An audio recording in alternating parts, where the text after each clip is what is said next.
Yeah, we want to cover electric circuits. So we are saying the electric current is the amount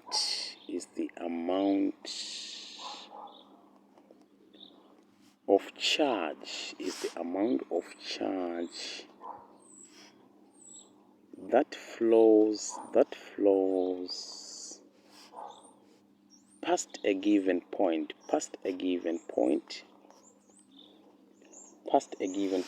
in a circuit.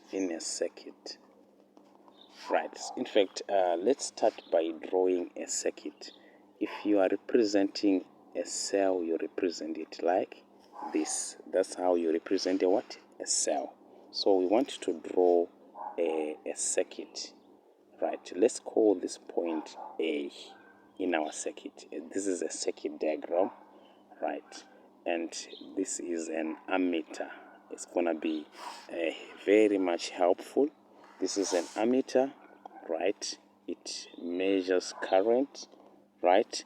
And let's call this point before the ammeter. Let's call this point B, right? Before the ammeter, let's call this point B, and then this is an ammeter, and then let's call this point C, right? And then on the point C, right, let's call this point D, and then this is a voltmeter. Let's call this a what? A voltmeter. And then after the voltmeter, let's call this point E, right? And then let's call this point F. And between C, let's put a resistor now. A resistor. We are drawing you should be fair, in grade 12 should be, let's call this is our resistor 1. Right? You should be able to draw a complete circuit. And then here there is, now these are two cells. There's a positive, negative, right? And then there's another positive and then negative, right? And then let's call this point J. And then if we join these 2 points, right, we are supposed to come with what? The EMF of the battery, right? And then let's continue our circuit, right? Our circuit, let's continue it, right? And then let's call this point what? G. Let's call this point G, and then let's put another ammeter here, our A2 here, right? And then from there, let's call this point H, right? And let's call this point I. Let's put another resistor here, right? And then let's put a voltmeter to measure a voltage. Let's call it our V2, right? And then now our circuit is what? Is complete. So we are saying electric current is the amount of charge that flows past a given point in a circuit per unit time. So the symbol for current is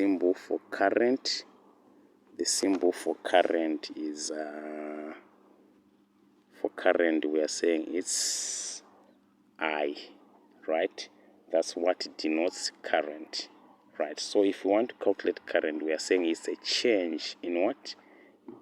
In charge over what? A change, right, in time. The unit of current is the ampere. We call it an ampere. Ampere, that's the unit of what? Of currents, the ampere, right? Denoted by I, right? And we are saying 1 ampere,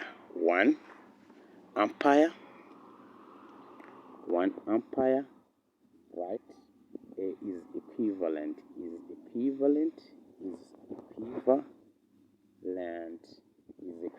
to 1 coulomb, right, of charge passing through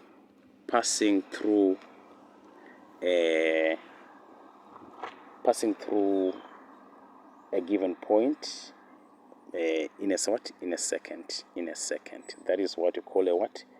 And then we are saying these ammeters, they measure current. So these ones, they measure current in a second.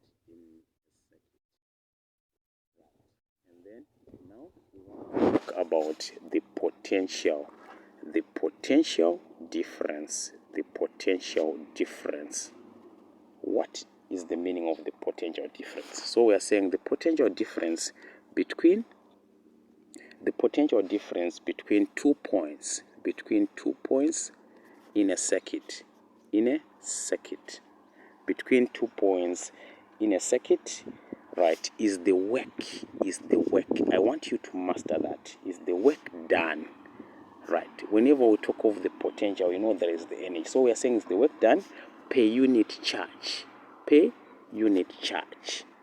Is the work done per unit charge. To move is the work done per unit charge. To move, right?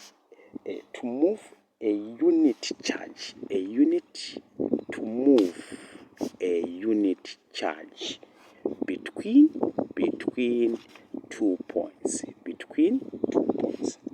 And then the symbol for potential difference is V.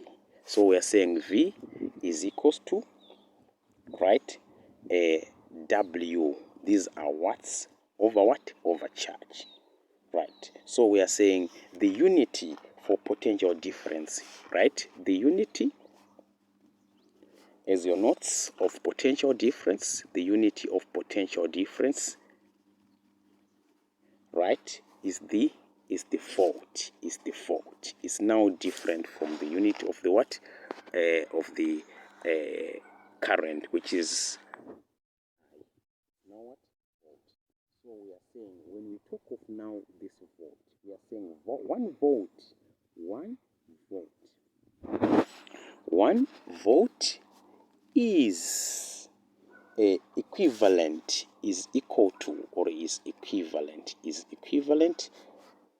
to 1 joule. I'm sure you know we measure energy in joule. 1 joule of energy is equivalent to 1 joule of energy, right? For every column of charge, right? We talk of a column of charge. So again, the term, you know, that's where we now, when we are talking of potential difference, the term voltage. Again, it can also be used to describe. We can also use voltage to describe potential difference. We can also use voltage to describe what? Potential difference. So we are saying now, if we go back to the circuit that we have drawn, like we know that now, you see this V1, V2. So the voltmeters,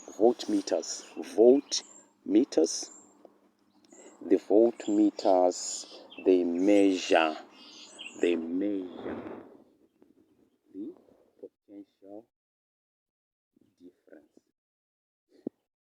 They measure the potential difference across components in a circuit.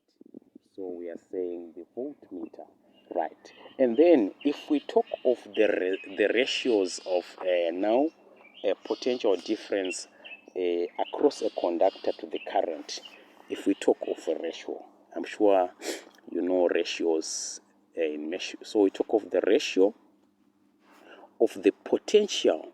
So whenever you hear the ratio, it's a fraction of the potential. The ratio of the potential difference. The ratio of the potential difference across a conductor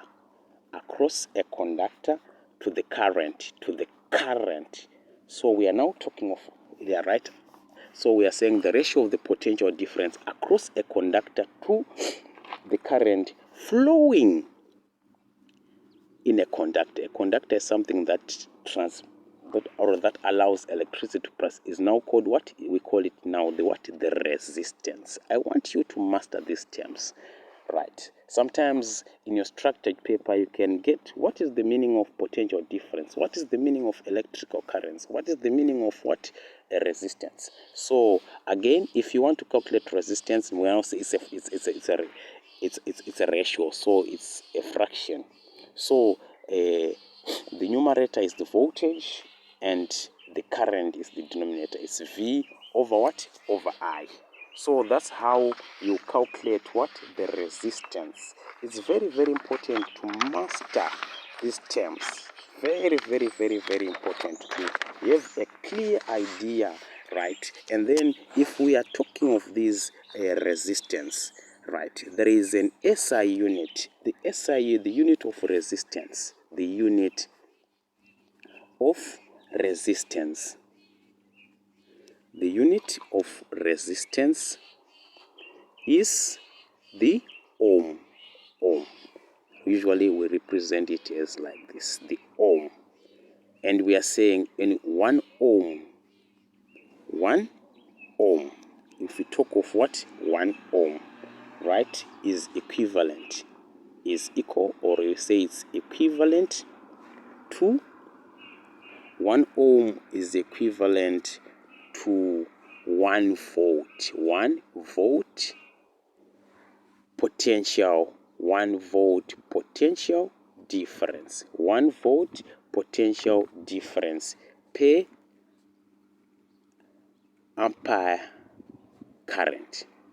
Per ampere. We are saying now the current is the denominator. The voltage is the what? Right. The voltage is the numerator. Right. And then we are saying we now want to talk of resistance. There is what we call negligible.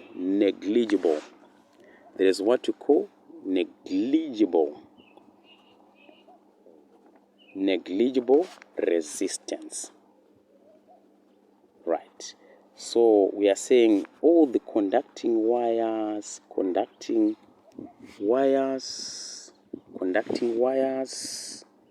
right, and ideal ammeters, right? Conducting wires, they've got negligible, right? We are saying there is no potential difference across a conductor which has 0 resistance. So there is no potential difference across a conductor that has 0 resistance. That is 0 resistance, right? So if you check in our A, B, right, C, and D, right, they've got the same potential, right? They are in the circuit, they are all at the what? At the same potential. So we are saying A, B, C, D, they are at the same potential. And then if we place, maybe let's say we place a voltmeter on B and C. Let's say we place a voltmeter on B and C, right? The voltmeter will read 0, right? On B and C, we are saying the voltmeter will read 0. And then at point F, right, the potential at point F, the potential at point F will be lower than at point C. The potential here is going to be lower. So we are saying C is greater than what? F, right? Because work has been done by the battery to move charges through the what? The resistor. So we are saying work has been done now to move the charge through the resistor, right? So the electric potential energy is converted mainly into what? Into heat in the resistor. So here in the resistor, it's converted into what? Into heat. So we are saying the potential, right? But then the potential at point E, F, and G is the same. So that's the difference in the potential between what? Point C and E. You see, is the same as the difference the point what? D and F. So we can write it as V is equals to CE, which is equals to VCE is equal to VDF. Right. So we are saying now when we are talking of ideal voltmeters, they have got high resistance. Right. When we are talking of what? Ideal now, not ammeters. Right. Ideal voltmeters. Ideal voltmeters. So we are saying ideal voltmeters. Ideal voltmeters have very high resistance. They've got very high resistance. Right. So we assume that no current flows in a what? In a voltmeter. The other thing that you have to know is the law of conservation. Law of conservation of charge. The law of conservation. It states that, right? I'm sure when we were doing momentum, we talked of the law of momentum. Now we are talking of the law of conservation of charge. It states that the total amount, it states that the total amount, right, of charge in a closed system, remains constant. Charges cannot be created, remains constant. Charges cannot be created or destroyed. Charges cannot be created. So we are saying the current that is entering point C, you see, the current that is entering point C is therefore the current that is leaving point F. The current that is entering point C is the same as the current that is entering point F, because we are saying because of the law of conservation of charge, charges cannot be created. And the current passing through ammeter, you see ammeter A1 is the same as the current passing through ammeter A2.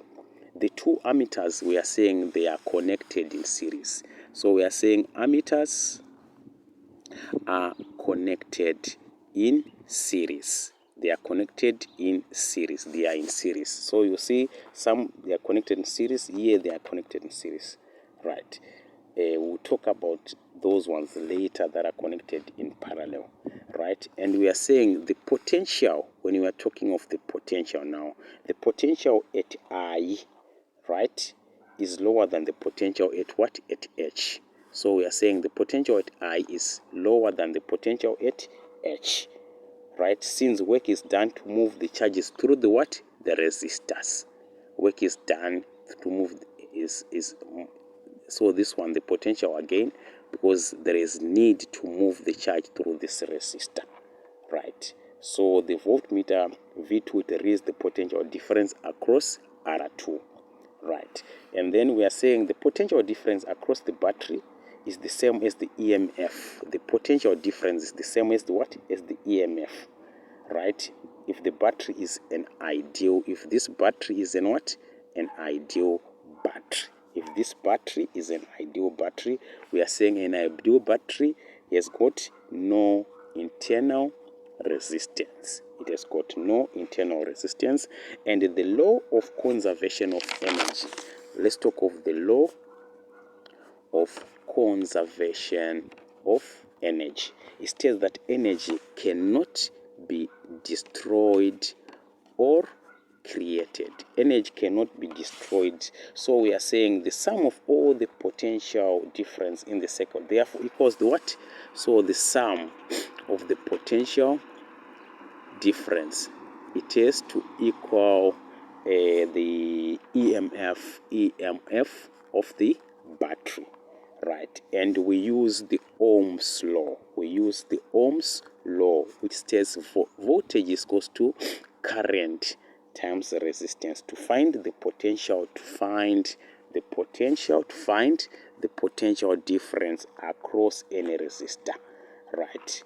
And then we use subscripts to denote currents, resistance, and potential difference. And then when we are talking of a battery, a single battery, we call it a cell. And then when we stack few cells, we call it what? A battery, right? So right now we are studying using ideal batteries, which have no axis, but in reality, batteries, they've got internal. In reality, batteries, they've got internal resistance, right? But then when we are studying, we just assume that right batteries, and then we are saying the charges they encounter resistance during this movement. So when we are talking about the internal resistance of a battery, the internal resistance of a battery depends on the type, size, and age of the battery. So this is just the introduction to electricity, and you have to be very familiar with these terms.